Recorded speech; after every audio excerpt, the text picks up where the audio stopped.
اگر کسی نے کوئی نقصان کیا اس پر غصے کی بجائے اس پر تقدیر کے فیصلے کو یاد کر کے راضی ہو جاؤ. کسی انسان کو اللہ تعالیٰ رزق دیتا ہے، اچھی صحت دیتا ہے، اچھا مال دیتا ہے، اچھا علم دیتا ہے، اچھی گاڑی دیتا ہے، اچھا بنگلہ دیتا ہے، تو اس پر جلنے کی ضرورت نہیں ہے، کڑنے کی ضرورت نہیں ہے. یہ جلنا اور کڑنا بھی تقدیر پر ایمان لانے کے منافی ہے، یہ بھی تقدیر کا انکار ہے. بلکہ یہ کہو کہ یہ اللہ کی دین ہے، اللہ کی عطا ہے، اللہ کی تقدیر کے فیصلے ہیں، اس پر ایمان رکھو، اس پر ایمان لاؤ.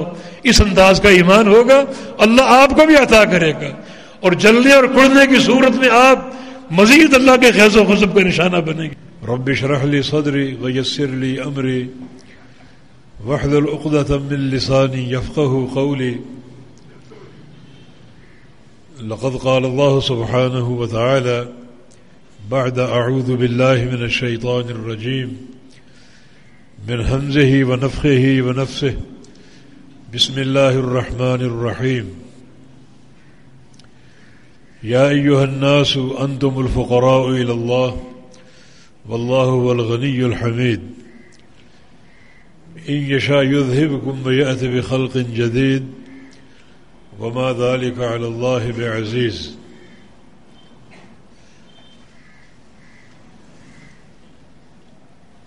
سیدنا ابو ذر غفاری رضی اللہ تعالی عنہ کی روایت سے مروی حدیث آپ کے سامنے پیش کی جا رہی ہے.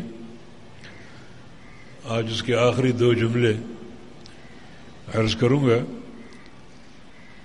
یہ حدیث قدسی ہے اور اللہ پاک فرماتا ہے یا عبادی لو ان اولکم وآخرکم وانسکم وجنکم كانوا في صعيد واحد فسألوني فأعطيت كل واحد مسألته ما نقص ذلك مما عندي إلا ما ينقص المخيط من الماء إذا أدخل في البحر. اے میرے بندو،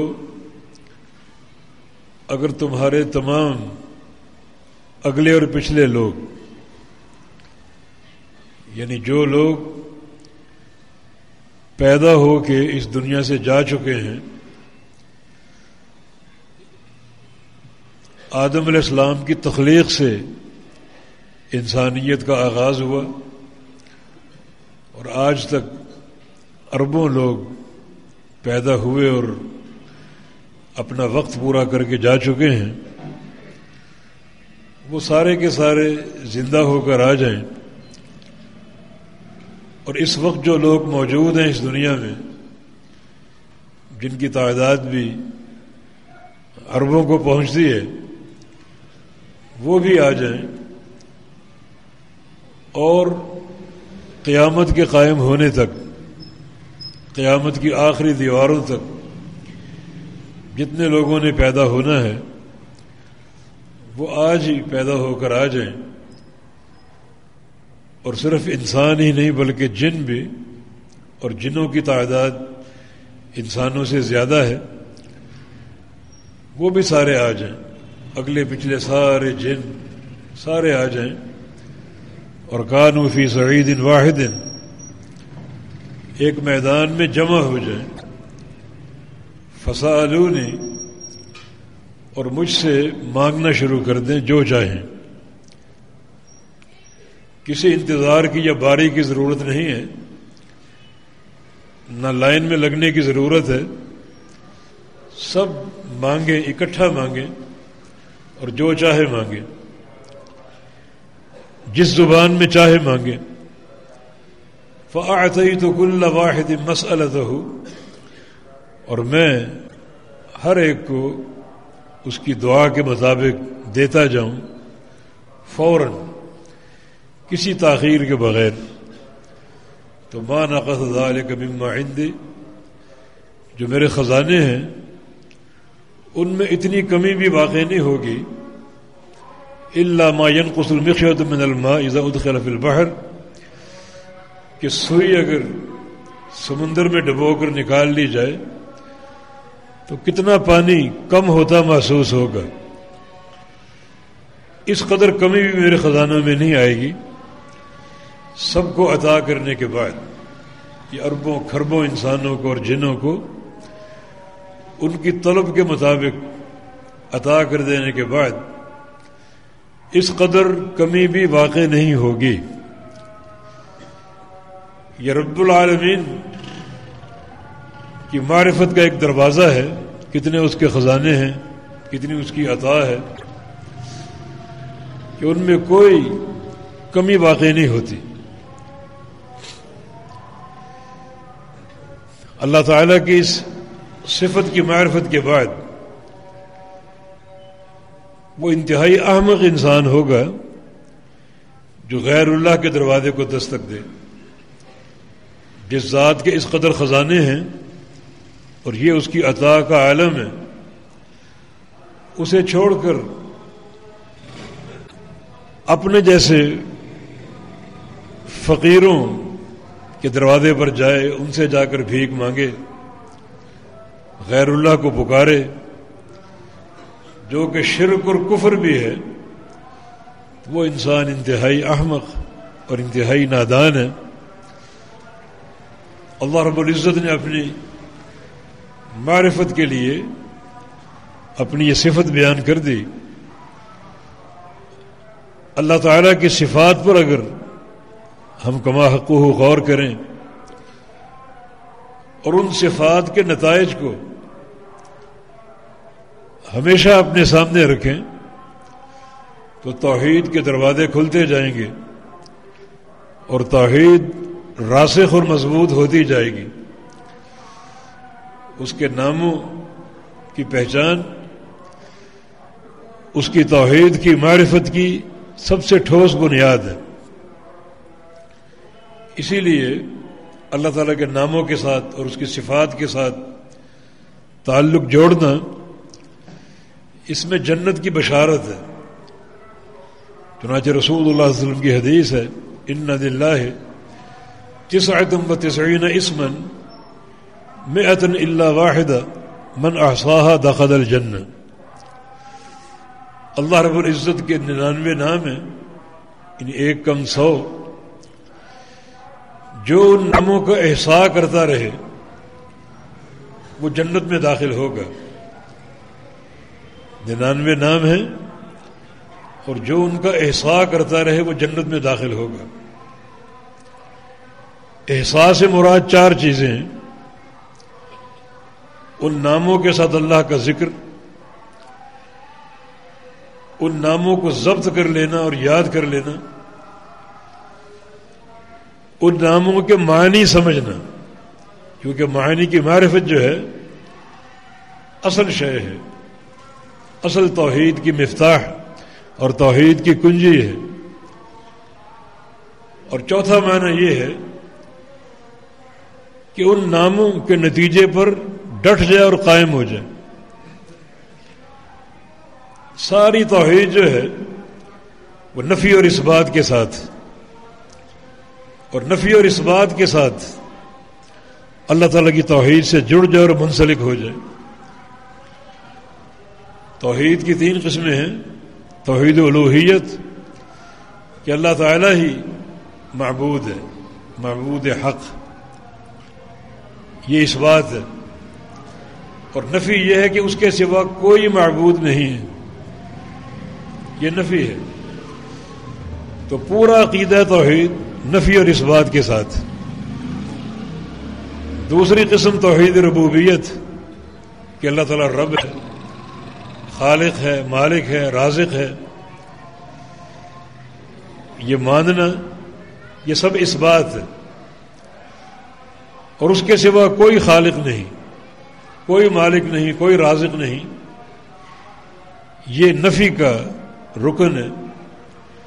تو پوری توحید جو ہے نفی اور اثبات کے ساتھ۔ اسی طرح اللہ تعالیٰ کے نام ہیں، اس کی صفات ہیں، تو ناموں اور صفات میں بھی اثبات اور نفی کا عقیدہ ہو۔ اللہ تعالیٰ الرحمن ہے، اس کے سوا کوئی رحمان نہیں ہے۔ اللہ تعالیٰ الرحیم ہے، اس کے سوا کوئی رحیم نہیں ہے۔ والحی القیوم ہے، اس کے سوا کوئی حی و قیوم نہیں ہے۔ تو تو نفیاً و اثباتاً اللہ تعالیٰ کے ناموں کو اور اس کی صفات کو جانتا ہو، پہچانتا ہو اور اسی انداز کا ایمان رکھتا ہو، تو یہ معرفت جو ہے توحید کے فہم میں بہت بڑی بنیاد ہے۔ اب یہ حدیث جو آپ نے سنی کہ سارے اولین و آخرین، سارے انسان اور جن ایک میدان میں جمع ہو جائیں، میدان میں جمع کیوں ہوں؟ یہ کیوں نہیں کہا کہ اپنے اپنے گھروں میں، اپنے اپنے ٹھکانوں میں بیٹھے دعا کر لیں؟ میدان میں جمع کیوں کیا جا رہا ہے؟ اور اپنے گھروں اور ٹھکانوں میں دعا کرنے کا کیوں نہیں کہا گیا؟ اس لیے کہ اجتماع جتنا بڑا ہوگا اتنی دعا زیادہ قبول ہوگی۔ یہ بھی ایک شریعت کا رمز ہے کہ جتنا بڑا اجتماع ہوگا اتنی اس اجتماع کی دعائیں قبولیت کے لائق ہوں گی۔ اسی لیے شریعت نے انسانوں کو دن میں 5 دفعہ مسجد میں جمع ہونے کا حکم دیا تاکہ باجماعت آپ نماز ادا کریں، دعائیں کریں۔ یہ دعائیں زیادہ قبولیت کے لائق ہیں۔ ہفتے میں ایک بار اس سے بھی بڑا اجتماع ہے اور وہ جمعے کا اجتماع ہے، وہ اور زیادہ قبولیت دعا کا محل ہے۔ اسی طرح سال میں 2 دفعہ عید کا اجتماع ہے جو اس سے بڑا اجتماع ہے اور وہ بھی زیادہ قبولیت کا محل ہے۔ تبھی تو رسول اللہ صلی اللہ علیہ وسلم نے ان عورتوں کو بھی عیدگاہ آنے کا حکم دیا جن کو شرعی مجبوری ہو اور نماز نہ پڑھ سکتی ہوں کہ وہ آ جائیں، نماز نہ پڑھیں، لیکن یشہدن دعوات المسلمین، مگر مسلمانوں کی دعاؤں میں شریک ہوں۔ اسی طرح استسقاء کا اجتماع ہے، آپ بارش کی دعا کسی باہر میدان یا جنگل میں جا کر سارا شہر شریک ہوتا ہے، وہ اور بڑا اجتماع ہے اور وہ زیادہ قبولیت کا محل ہے۔ حج کے موقع پر عرفات کے میدان کا اجتماع بہت بڑا اجتماع ہوتا ہے، اس میں دنیا کے لوگ آئے ہوتے ہیں، وہ زیادہ قبولیت کا محل ہے۔ تبھی تو اللہ رب العزت اہل عرفہ کے انتہائی قریب آ جاتا ہے اور فرشتوں کو گواہ بنا کر سارے بندوں کو معاف کر دیتے۔ یہی رمز یہاں پر موجود ہے، یعنی سارے جن و انسان، سارے اولین و آخرین انفرادی نہیں بلکہ ایک مقام پر جمع ہوں۔ جتنا بڑا اجتماع ہوگا اتنا زیادہ دعا کی قبولیت ہوگی۔ اور مجھ سے مانگنا شروع کر دیں، جو چاہے مانگے، ایک ہی وقت میں مانگے، اپنی اپنی زبان میں مانگیں، اور میں سب کو دیتا جاؤں تو سب کو دینے کے بعد کتنی کمی آئے گی؟ اتنی بھی نہیں، جیسے سوئی کسی سمندر میں ڈبو کر نکال لی جائے۔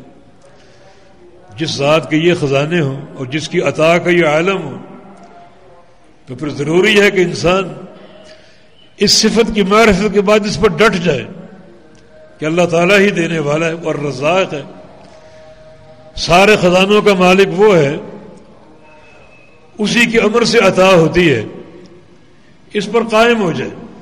یہ توحید کی ایک اساس اس کو مل گئی کہ اللہ الرزاق ہے اور وہ سارے خزانوں کا مالک ہے اور وہی عطا فرمانے والا ہے، تو اس پر عملی طور پر ڈٹ جائے، استقامت کا اظہار کرے۔ یہ اسماء و صفات کی معرفت کا فائدہ ہے۔ جتنی یہ پہچان بڑھتی جائے گی اتنے توحید کے دروازے کھلتے جائیں گے۔ تو یہ حدیث کا یہ جملہ بہت زیادہ غور و فکر کی دعوت دیتا ہے، بالخصوص ان لوگوں کو جنہوں نے مختلف مراکز سے اپنی امیدیں وابستہ کر رکھی ہیں۔ فلاں جگہ سے شفا ملتی ہے، فلاں دربار سے روزی ملتی ہے، فلاں دربار سے اولاد ملتی ہے، فلاں مشکل کشا ہے، فلاں حاجت روا ہے. یہ سارے وہ قبیح قسم کے شرک ہیں جو بندوں کو کفر کی وادی میں دھکیل دیتے ہیں. اور اس کے برعکس انسان اگر اللہ تعالیٰ کی صفت کی معرفت حاصل کر لے اور اس کے اس مقام کو پہچان لے کہ وہی رزاق ہے، اس کے سوا کوئی رزاق نہیں ہے، وہی اولاد دینے والا ہے، اس کے سوا کوئی اولاد دینے والا نہیں ہے، وہی شفا دینے والا ہے، اس کے سوا کوئی شفا دینے والا نہیں ہے، وہی مشکل کشائی کرنے والا ہے، اس کے سوا کوئی مشکل کشا نہیں ہے. تو اس صفت کی معرفت سے بندے پر توحید کے دروازے کھلیں گے اور یہ استقامت اللہ تعالیٰ کی رضا کا باعث ہے. تبھی رسول اللہ صلی اللہ علیہ وسلم نے فرمایا کہ اللہ تعالیٰ کے جو 99 نام ہیں اور جو بندہ ان کا احصاء کرنے میں کامیاب ہو جائے، ان کو سمجھ لے، ان کا فہم لے لے اور پھر اس نتیجے پر پوری عمر ڈٹ جائے اور استقامت کا اظہار کرے، تو ایسا انسان جنتی ہے، کیونکہ اس کے پاس سب سے بڑا علم آ گیا. یعنی وہ علم جو اللہ کی ذات کے بارے میں ہے، اللہ تعالیٰ کے ناموں اور اس کی صفات کے بارے میں ہے، وہ سب سے بڑا علم ہے. اور جو اس سے تعلق جوڑے گا وہ سب سے برگزیدہ انسان ہوگا. اور جو اس کی معرفت حاصل کرے گا اللہ تعالیٰ کی رضا کے ساتھ ساتھ، جنت کے ساتھ ساتھ، وہ علم و معرفت کے خزانے حاصل کر لے گا اور اس پر اللہ کی توحید کے دروازے کھلیں گے اور یہ ابواب روشن ہوں گے جو انسان کی کامیابی پر منتج ہوں گے. کیونکہ توحید ہی وہ راستہ ہے جو بندے کی فلاح کا راستہ اور کامیابی کا راستہ ہے. ایک انسان کی زندگی میں ساری عبادات شامل ہوں مگر وہ توحید کے زیور سے خالی اور محروم ہو تو اس کی عبادتیں کسی کام کی نہیں ہیں. اور ایک انسان اگر گناہ گار ہو، فاسق و فاجر ہو، مگر اس کے پاس عقیدہ ہے، توحید ہے، توحید کی معرفت ہے، اللہ تعالیٰ کی وحدانیت کو جانتا ہے، تو اس کی بخشش کی امید ہے.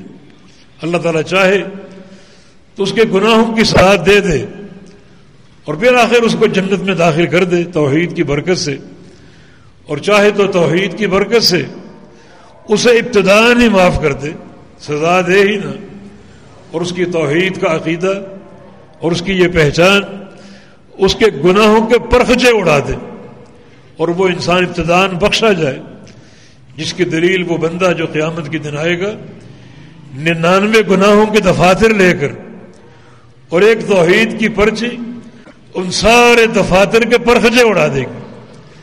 یہ توحید ہر شے پر غالب ہے. لا يدخل مع اسم اللہ شیء، اللہ تعالیٰ کے نام کے مقابلے میں کوئی چیز بھاری نہیں ہے، سب سے بھاری اللہ کا نام ہے. تو ہو سکتا ہے وہ گناہوں پر غالب آ جائے، گناہوں پر چھا جائے. لہذا ایک انسان اگر ساری نیکیاں اختیار کر لے مگر وہ توحید سے خالی ہو، سب برباد ہے. اور وہ عاملۃ ناصبہ تصلی نار حامیہ، عمل کرنے کے باوجود جہنم کی آگ کا لقمہ بن جائے گا. اور ایک انسان اگر فاسق و فاجر بھی ہو مگر نقطۂ توحید کو پہچانتا ہو تو توحید کی برکت سے اللہ تعالیٰ اس کے سارے گناہوں کو معاف کر سکتا ہے، جیسا کہ بہت سے نصوص اور بہت سی احادیث اس سلسلے میں وارد ہیں. تو اس صفت کی ہمیشہ معرفت اپنے سامنے رکھو کہ اللہ تعالیٰ ہی سارے خزانوں کا مالک ہے اور اس کے امر سے ہر چیز کی عطا ہوتی ہے، ہر شے کی دین حاصل ہوتی ہے. اسی کو پکارنا، اسی سے مدد طلب کرنی ہے، اسی کے دروازے کو دستک دینی ہے. نہ وہاں کوئی وقت کی قید ہے، دن میں آئیں رات میں آئیں، اور نہ وہاں کوئی ترتیب ہے کہ باری باری آئیں. نہیں، بلکہ اللہ تعالیٰ کا دروازہ ہر وقت کھلا ہے. وہ توبہ کا دروازہ ہو، رزق کا دروازہ ہو، ہر شے مانگو، جب چاہے مانگو، اللہ تعالیٰ عطا کرنے والا ہے. تو وہ الرزاق ہے. اس نقطے کی معرفت ضروری ہے. اور آخری جملہ یہ ہے کہ یا عبادی انما ہی اعمالکم احصیھا لکم ثم اوفیھا ایاکم. فمن وجد خيرا فليحمد الله ومن وجد غير ذلك فلا يلومن الا نفسه. اے میرے بندو، یا عبادی، اے میرے بندو، سن لو کہ میں صرف تمہارے اعمال گن رہا ہوں، بس تمہارے اعمال گن رہا ہوں، وہ خیر ہو یا شر ہو، وہ اعمال صالح ہوں یا اعمال سیئہ ہوں، نیکیاں ہوں یا برائیاں ہوں. یہ بات نوٹ کر لو، میں تمہارے صرف اعمال گن رہا ہوں، باقی دنیا کے خزانے نہ ان کی کوئی پرواہ ہے نہ ان کی کوئی حیثیت ہے. لو كانت الدنيا تعدل عند الله جناح بعوضة ما سقى كافر شربة من ماء. اگر پوری دنیا کی قدر و قیمت اللہ کے نزدیک ایک مچھر کے پر کے برابر ہوتی تو اللہ تعالیٰ کسی کافر کو، کسی مشرک کو ایک پانی کا گھونٹ نہ دیتا، پانی کا قطرہ نہ دیتا. مگر دنیا بالکل ایک بے مقدار شے ہے، کوئی اس کی قدر نہیں، کوئی اس کی حیثیت نہیں. تو میں تمہارے خزانے دیکھ رہا، تمہاری فیکٹریاں نہیں دیکھ رہا، تمہارے مال کو نہیں گن رہا، صرف تمہارے اعمال گن رہا ہوں، اچھے ہوں یا برے ہوں. ایک انسان اگر اس بات کو پہچان لے، جان لے، تو کیا وہ برے اعمال کا تصور کر سکتا ہے کہ اللہ مجھے دیکھ رہا ہے؟ اللہ تعالیٰ مجھے دیکھ رہا ہے، میرے اعمال کو شمار کر رہا ہے، میرے اعمال کو گن رہا ہے. کسی برائی کا تصور کر سکتا ہے وہ؟ اللہ تعالیٰ کے خوف کے کیا تقاضے ہیں، اس کی حیا کے کیا تقاضے ہیں؟ اس کی حیا کے تقاضے یہی ہیں کہ ہر وقت اس کے دیکھنے کا تصور اپنے سامنے رکھیں اور اس کی حیا کا احترام کریں. ہم اگر یہ جانتے ہوں کہ ہمارا باپ ہمیں دیکھ رہا ہے تو ایسی ویسی حرکت کریں گے؟ باپ کی حیا کا احترام ہے، کسی بزرگ کی حیا کا احترام ہے. مگر اللہ کی ذات کو تم نے سب سے ہلکا کیوں لے لیا؟ بقول ابن قیم رحمہ اللہ کے یا من جعلت اللہ احون الناظرین الیک.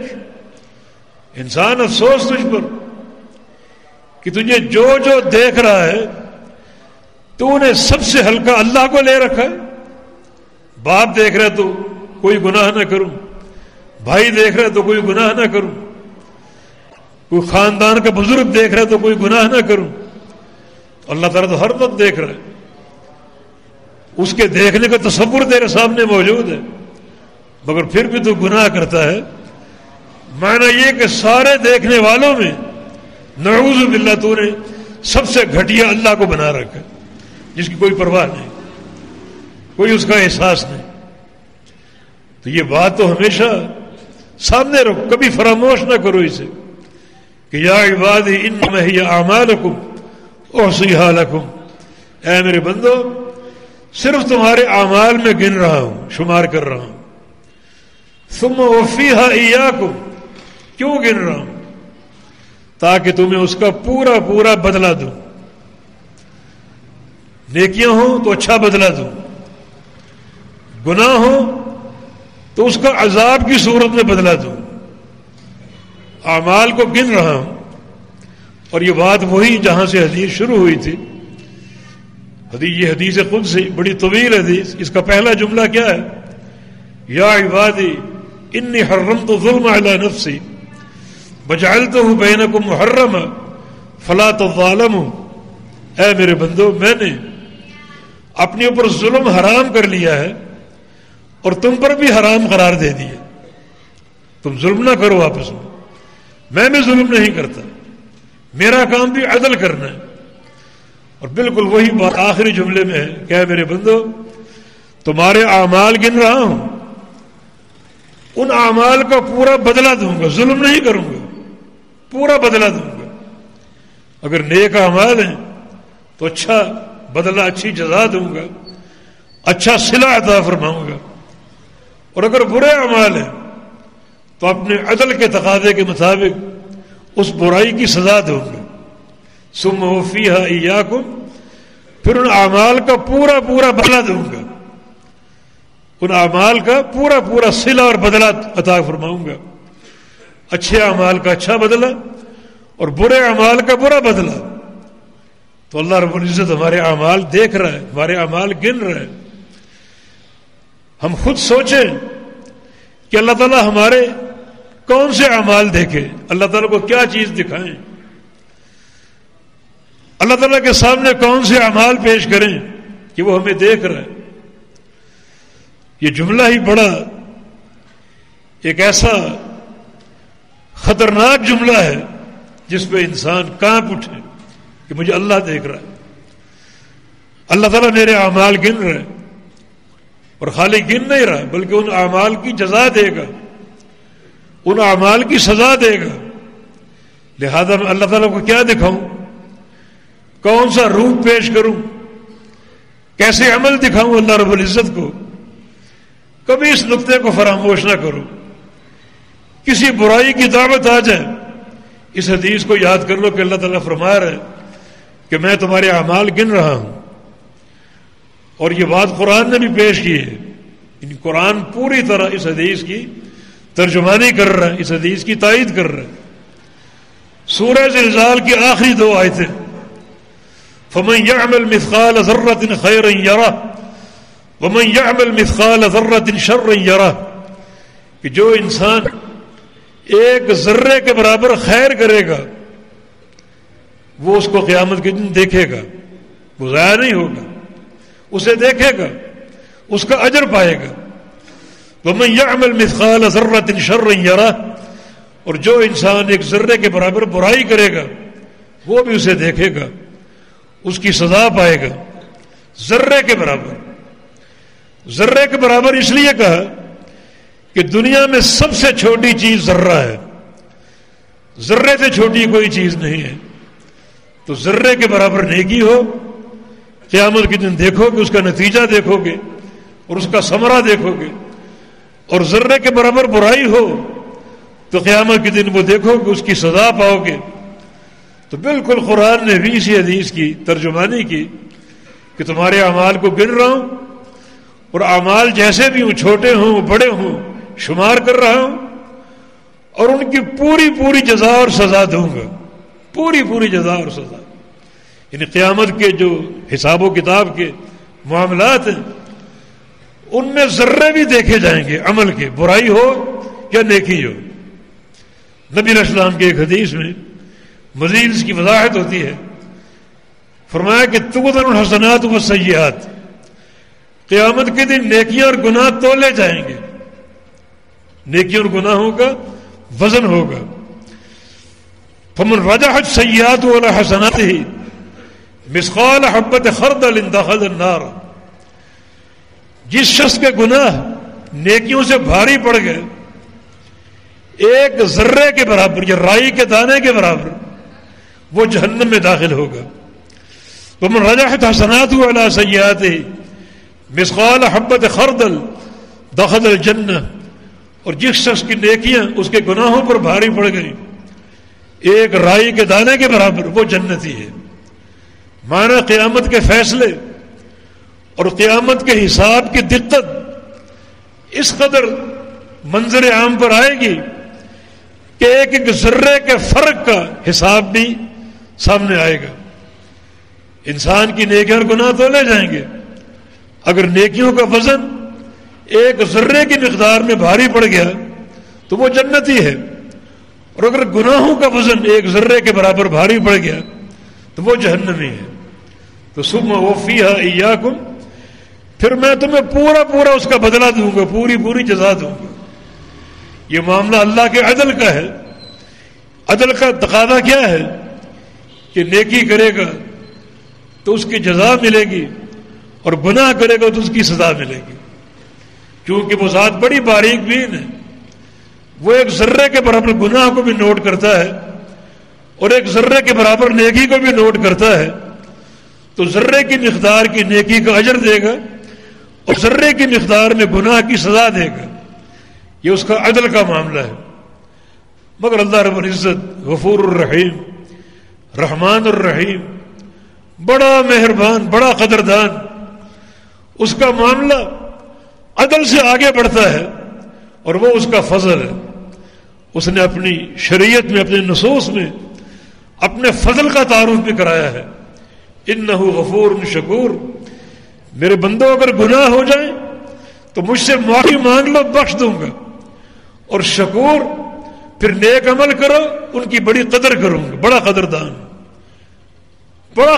ہوں۔ بعض اوقات ایک عمل کی ایسی ایک قدر افزائی کرتا ہوں کہ اس عمل پر جنت کے خزانے لوٹا دیتا ہوں۔ جیسے فاحشہ عورت نے کمال اخلاص سے ایک پیاسے کتے کو پانی پلا دیا، حالانکہ بد کردار تھی، فاحشہ تھی، اور جس کو پانی پلایا وہ کتا تھا۔ اللہ تعالی بڑا قدردان، اس نیکی کے اللہ نے قدر کی۔ اس عورت کو 3 بدلے دیے، ایک یہ کہ اس کے پچھلے سارے گناہ معاف کر دیے، فسق و فجور میں مبتلا تھی، اس کو پاک اور صاف کر دیا، اور دوسرا یہ کہ اس کی آگے کی زندگی کو اللہ رب العزت نے منہج تقویٰ پر استوار کر دیا، ایسی توبہ کرائی کہ بقیہ زندگی میں وہ نیکوکار بن گئی، متقی پرہیزگار بن گئی۔ اور تیسرا اعزاز یہ دیا کہ اللہ تعالیٰ نے اس سے جنت کا وعدہ فرما لیا، ایسا قدردان۔ تو اللہ تعالیٰ بندوں کے اعمال کو دیکھتا ہے، اچھے اعمال کا اچھا بدلہ اور برے اعمال کا برا بدلہ، یہ اس کا عدل کا تقاضا ہے۔ لیکن اگر وہ اپنے فضل پر آ جائے تو ایک نیکی پر جنت الفردوس عطا فرما دیتا ہے، ایک عمل صالح پر اللہ تعالیٰ راضی ہو کر سارے گناہ معاف کر دیتا ہے۔ بڑا وہ غفور رحیم بندوں کے ساتھ۔ بندہ اگر تکلیف زدہ ہو تو اللہ تکلیف پر صبر کا اجر دیتا ہے۔ بعض اوقات ایک رات کا بخار ساری زندگی کے گناہوں کا کفارہ بن جاتا ہے کہ اللہ تعالیٰ اپنے بندے کی اس تکلیف کو دیکھتا ہے، اس کی محبت کا اور اس کے پیار کا عالم یہ ہے کہ وہ اپنے بندوں کے گناہوں کو پاک اور صاف کر دیتا ہے۔ نیک اعمال پر ہر نیکی پر 10 گنا اجر دیتا ہے، بڑھا کر 700 گنا بھی کر دیتا ہے۔ اور واللہ یضاعف لمن یشاء، اللہ چاہے تو اس سے زیادہ بھی عطا فرما دے۔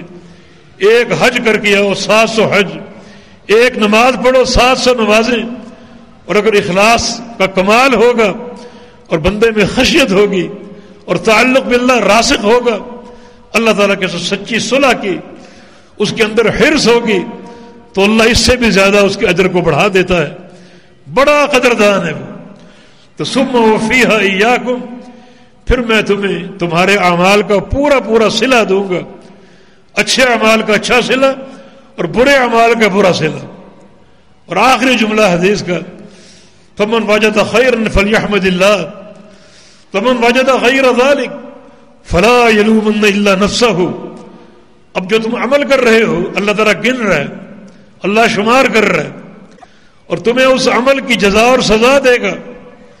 اب جو تم عمل کر رہے ہو اگر وہ خیر ہے، اچھائیاں ہیں، نیکیاں ہیں، تو فلیحمد اللہ، وہ اللہ کی حمد کرے، اس کا شکر بجا لائے کہ یہ نیکی اللہ کی توفیق سے ہوئی، اللہ تعالیٰ کی تعریف کرے کہ یہ نیکی اللہ تعالیٰ کی توفیق سے ہے، اس کی عطا اور اس کی دین سے ہے۔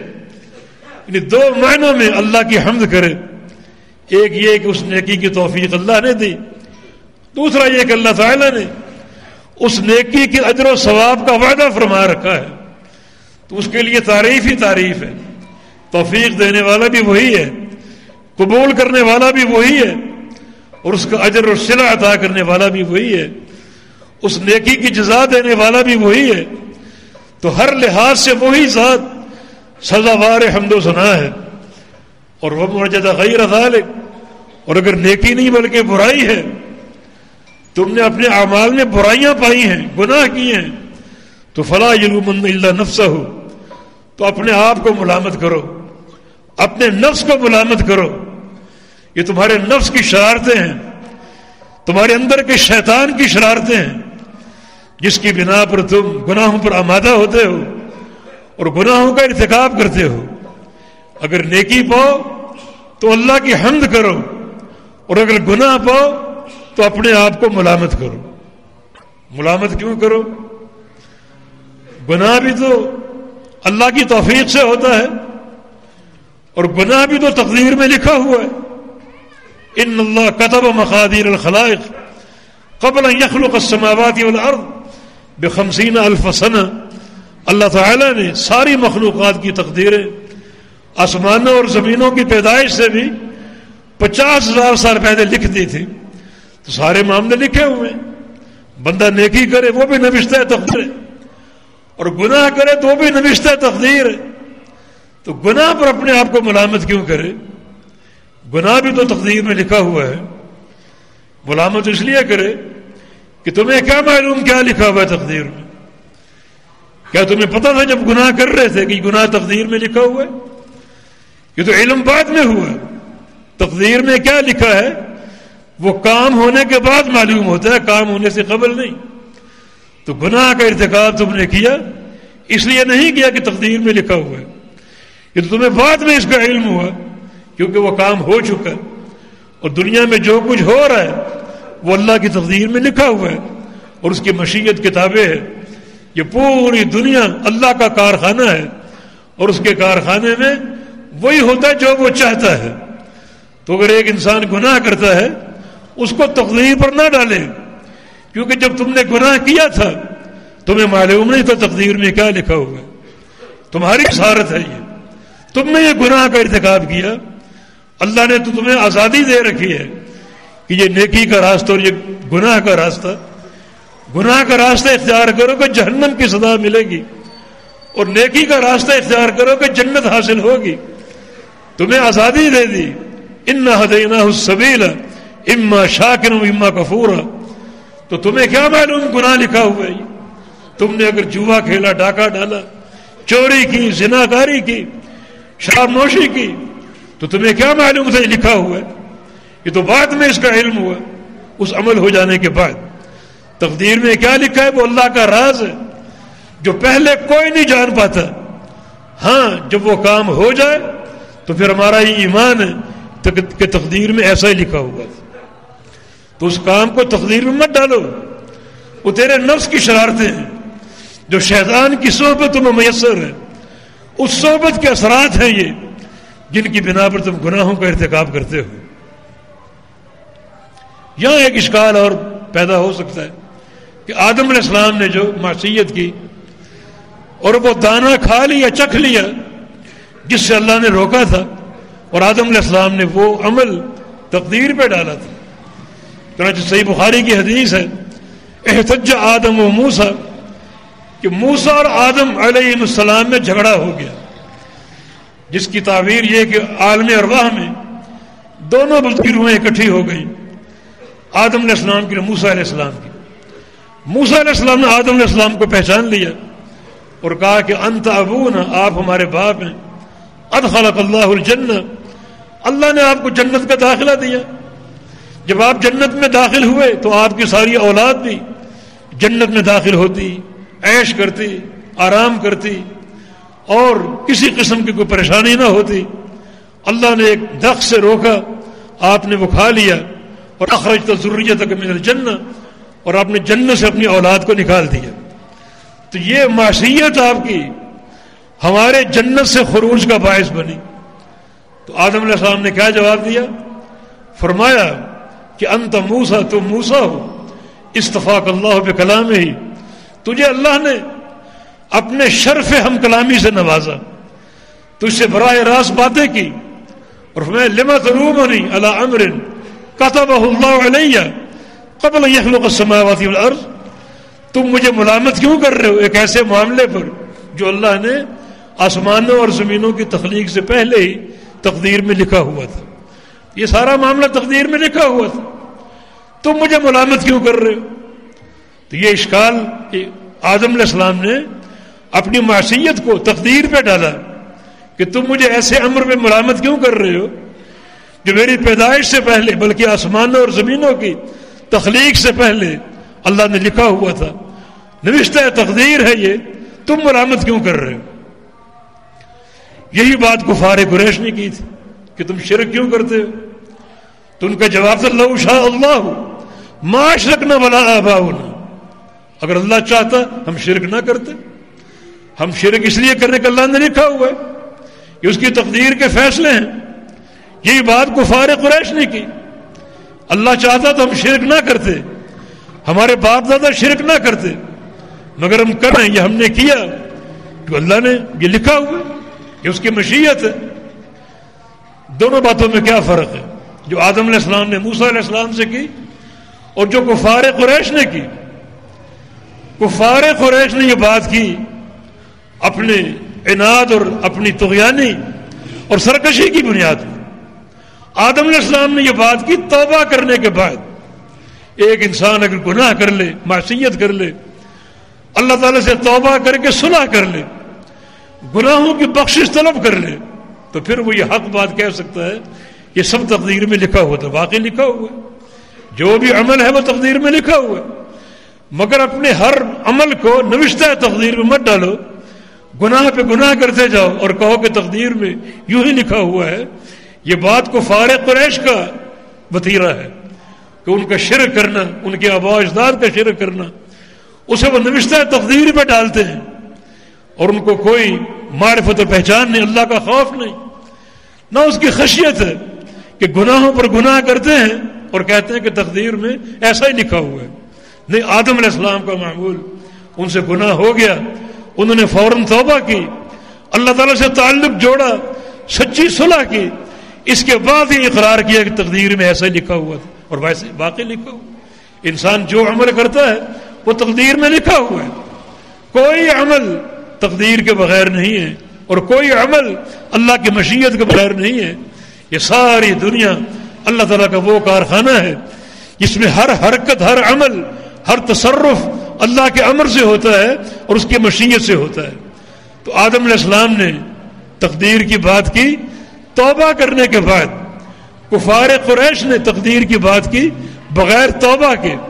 کفار قریش کی بات میں طغیانی، سرکشی ہے کہ معصیتیں بھی کرتے ہیں اور گناہوں پر گناہ بھی کرتے ہیں اور اس کو تقدیر پر ڈالتے جاتے ہیں، اللہ کی مشیت پر ڈالتے جاتے ہیں.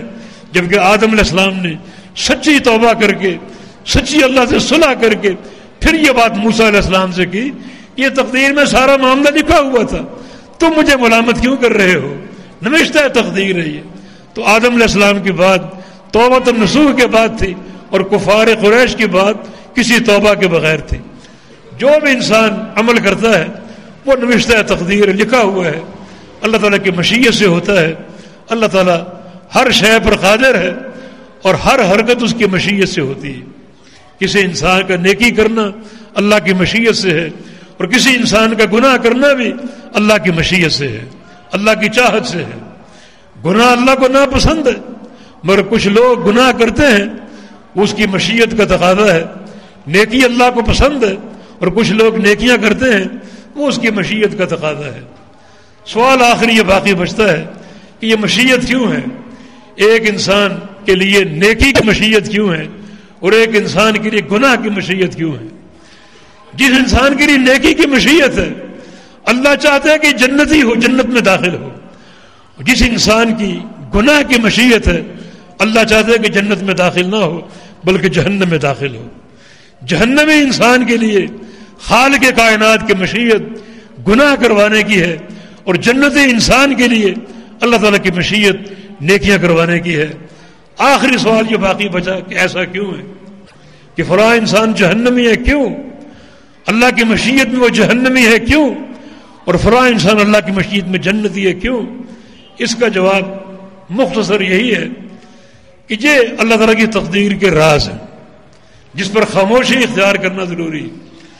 اس مرحلے پر رسول اللہ صلی اللہ علیہ وسلم کی حدیث ہے اذا ذکر القدر فامسکوا، جب تقدیر پر بات چلتے چلتے یہاں تک پہنچ جائے تو اپنی زبانوں کو خاموش کر لو کہ فلاں انسان گناہ کیوں کرتا ہے اس کی مشیت کے تحت اور فلاں انسان نیکیاں کیوں کرتا ہے اس کی مشیت کے تحت.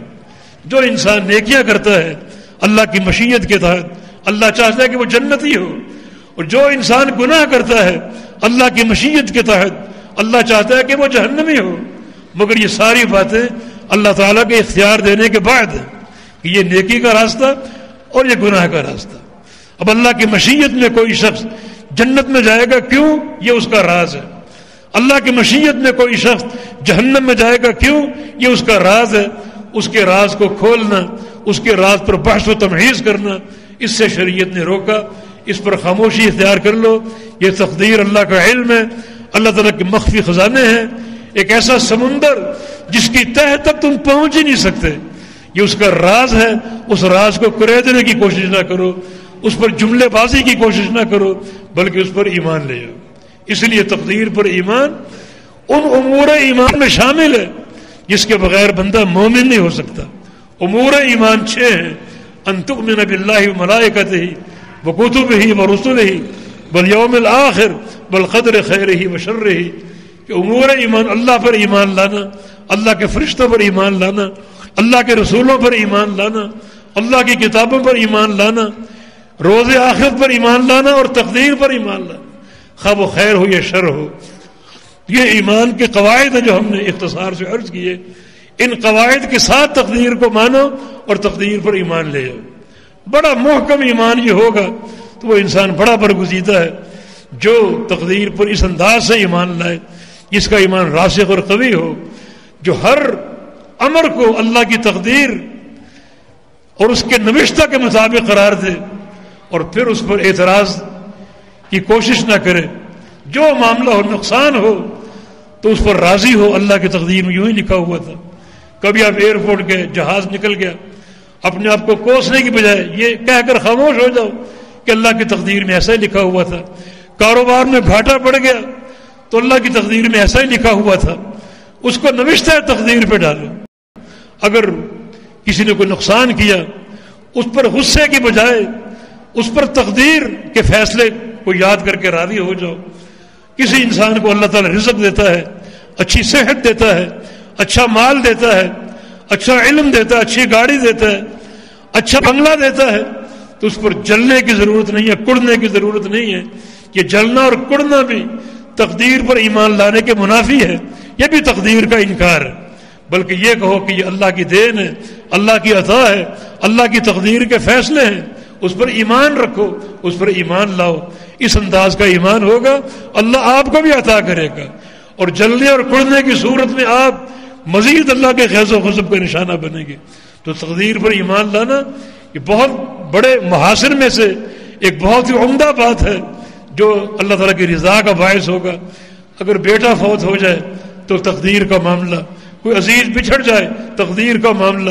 تبھی تو نبی علیہ السلام کی حدیث ہے، فرشتے کسی بچے کی روح قبض کرتے ہیں، اللہ تعالیٰ کے پاس لے جاتے ہیں. اللہ تعالیٰ پوچھتا ہے کہ یہ تو میرے فلاں بندے کے دل کا چین تھا، اس کے دل کا قرار تھا، اس کے دل کی دھڑکن تھی، اس کی آنکھوں کی ٹھنڈک تھی، تم اس کو چھین کر لے آئے. فرشتے کہتے ہیں اللہ تیرا امر تھا، تیری تقدیر کا فیصلہ تھا. اللہ تعالیٰ پوچھتا ہے بتاؤ میرا بندہ کیا کر رہا ہے، میرا بندہ کیا کہہ رہا ہے. حالانکہ اللہ سب جانتا ہے، اس کو سننے کا شوق ہے. فرشتے کہتے ہیں کہ یا اللہ وہ تیری حمد کر رہا ہے، تیری تعریف کر رہا ہے کہ حمد اللہ ہی کے لیے ہے. وہ اس نے میرے بچے کو چھین لیا، اس کی روح قبض کرنے کا حکم دیا، مگر اللہ کا فیصلہ قبول ہے، اس کی رضا پر راضی ہوں، اسی کے لیے حمد ہے. اللہ فرماتے ہیں میرے اس بندے کے لیے ایک گھر بناؤ جنت میں، اس مقام پر جہاں حمادین ہوں گے، وہ لوگ ہوں گے جو اللہ کی بہت تعریف کرنے والے اور اس کی بہت ہی حمد و ثنا کرنے والے. تو تقدیر اور ایمان ایک ایسا جوہر ہے جو انسان کے لیے بہت زیادہ محاسن کا باعث ہے اور بڑے اجر و ثواب کا باعث ہے. حدیث اللہ کی توفیق سے پوری ہو گئی. اللہ تعالی ہمیں جو بھی اس میں اعتقادی امور ہیں ان کی معرفت دے دے، ان کی سمجھ دے دے، ان کو اپنانے کی توفیق دے دے، ان کو عملی جامہ پہنانے کی توفیق دے دے. اور اللہ تعالیٰ ان سارے نکات پر صحیح عمل کے بعد اللہ تعالیٰ ہم سے راضی ہو جائے، ہمارے گناہوں کو بخش دے اور اللہ ہم سے راضی ہو جائے. اقول قولی ھذا واستغفر اللہ لی ولکم وآخر دعوانا ان الحمد للہ رب العالمین.